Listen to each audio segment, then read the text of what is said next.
planned the menu, you've done the grocery shopping, you cooked the food, you did it. Good job.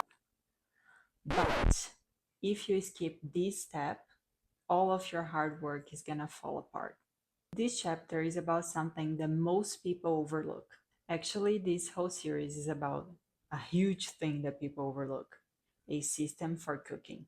But nevertheless, let's go back to this chapter. Packing, cooling, cleaning. In other words, protecting your hard work. Believe it or not, meal prep is not done when the food is cooked.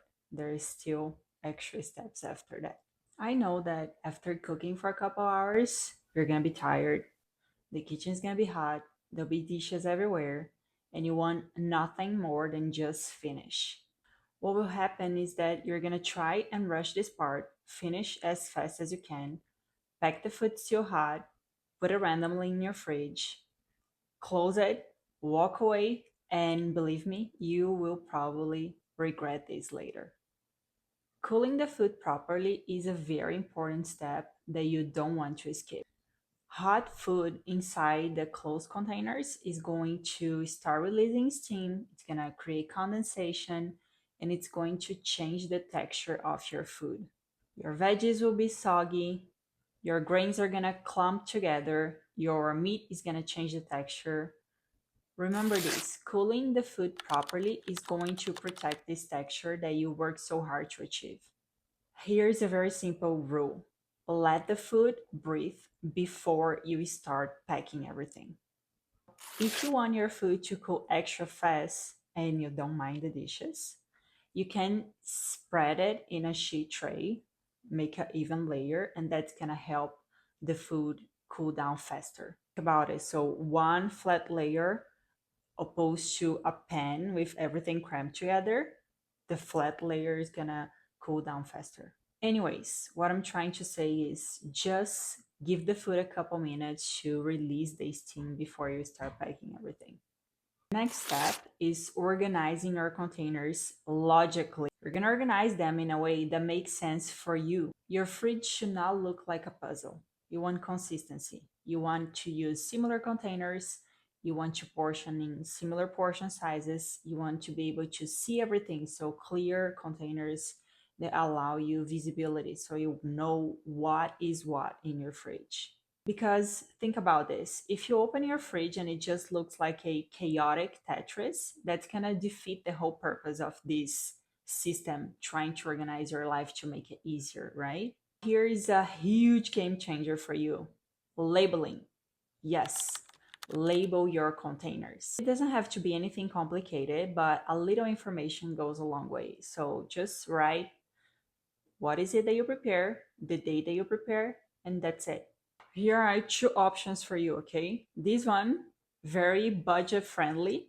Just put the name of the food item, date, cut it, okay? Make sure you cut it. Label, that's it. And you will need to peel this off when you're gonna wash your containers. Other option, a little bit more expensive, this one here, it's gonna melt when you put it in the dishwasher, so you just label and forget about it. So up to you, whatever you prefer. Labeling your food is gonna help you see what is available, and it's gonna help you to make a quick decision.